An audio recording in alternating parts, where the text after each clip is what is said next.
De toute façon, le travail en équipe a toujours existé. Je ne sais pas si vous m'entendez. Oui. Le travail en équipe a toujours existé, surtout comme la présentation au début avec Monsieur Klein. Le binôme infirmière-médecin était toujours bien perçu. Et là, actuellement, on parle de coordination. C'est vrai qu'on se coordonnait, mais c'était par des moyens existants auparavant. Maintenant, les moyens techniques et technologiques ont évolué, et tant mieux.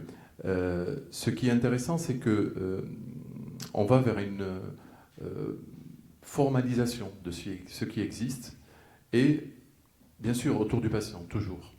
Et se développer à partir de ce binôme, donc médecin-infirmier ou infirmière, on s'est rendu compte qu'il y a d'autres acteurs autour de ce patient, bon, notamment les pharmaciens, parce que c'est surtout le trépied autour, ce qu'on rencontre la plupart du temps, c'est médecins, infirmiers, pharmaciens. Après, bien sûr, il y a les kinés, il y a les autres professionnels de santé. Et je pense qu'il faut s'ouvrir vers cette réorganisation en interpro et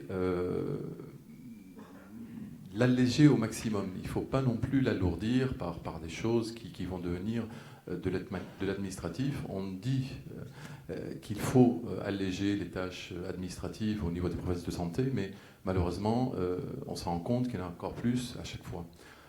Donc voilà, il faut vraiment faire attention à ça. Et bien sûr, les enquêtes reflètent un peu ce qui se passe sur le terrain. Il faut partir, comme ça a été déjà dit, d'un diagnostic d'un territoire, d'un secteur, d'un bassin de vie ou d'un bassin de soins, que les professionnels de santé prennent à bras le corps la problématique après ce diagnostic et proposer, comme ça a été dit donc par Madame, j'oublie son nom, Madame Elisabeth Elias, qu'il y a des projets à mettre en place, mais comme je dis, il faut que ça soit dans quelque chose de très simple et non pas très administratif. Voilà. Bon, on va rester dans la simplicité, alors on va faire des mots simples. Un petit mot, les URPS quand même, parce que là vous êtes 3 représentants, je ne sais pas si tout le monde sait ce que c'est assez nouveau. Non, c'est pas nouveau. Non. Alors, les URPS, c'est les unions régionales de professionnels de santé qui ont été créées par la loi HPST, donc en 2009, Et donc chaque profession procède à des élections, donc à partir de syndicats représentatifs donc de la profession, chaque région a son union régionale. Auparavant, les autres professions n'avaient pas une union régionale, donc c'était surtout les médecins dans les années 80, si je ne dis pas de bêtises. Donc sur l'Aquitaine, c'était l'URMI, donc les unions régionales des médecins libéraux d'Aquitaine. Donc ça a été... les autres professionnels de santé ont eu ces unions par rapport à cette loi, donc HPST. Le travail de l'Union, c'est de veiller à ce que la profession s'implique bien sûr dans les projets territoriaux et proposer je ne vais pas dire des solutions, mais à partir de problématiques, de diagnostics territoriaux, bien sûr, parce que les cartographies, c'était les URPS qui ont commencé à les faire, et à partir de là, proposer une prise en charge plus optimale, si je peux dire, du patient. D'accord. Alors, je ne sais pas si vous voulez... Donc, l'abstraction de toutes les notions syndicales et tout ça, c'est vraiment un travail... Alors, oui, bien sûr, Mais on va vous laisser, alors on parle du trinôme.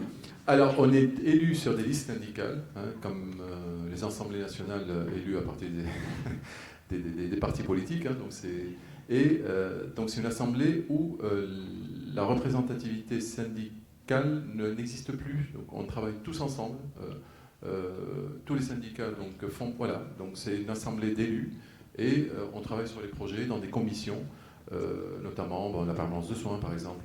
Moi, je préside l'entreprise libérale par rapport à tout ce qui a été dit, l'organisation de la profession autour tout ce que la loi nous impose, hein, donc les équipes de soins primaires, les CPTS au niveau des MSP, les CLM, les CL, enfin il y en a plein, hein, donc c'est les contrats locaux de santé mentale, autour de la santé mentale, les contrats locaux de santé, bien sûr, qui se font dans un bassin de population avec ses problématiques, son diagnostic et avec les élus politiques, hein, donc les communautés de communes, voilà, donc voilà, il y a tout un travail qui est fait autour de ça, et notamment après c'est tout ce qui est comité territorial de santé, donc c'est la loi aussi, hein, qui nous impose, c'est ce qu'on appelait avant les conférences territoriales de santé, voilà, donc avec deux commissions autour de la santé mentale, parce que il y a de gros problématiques au niveau de l'organisation de l'offre au niveau de la santé mentale, et après tout ce qui est en rapport avec les usagers. Donc il y a notre commission où l'usager a sa parole et son rôle dans ce comité territorial de santé. Voilà. D'accord, merci beaucoup.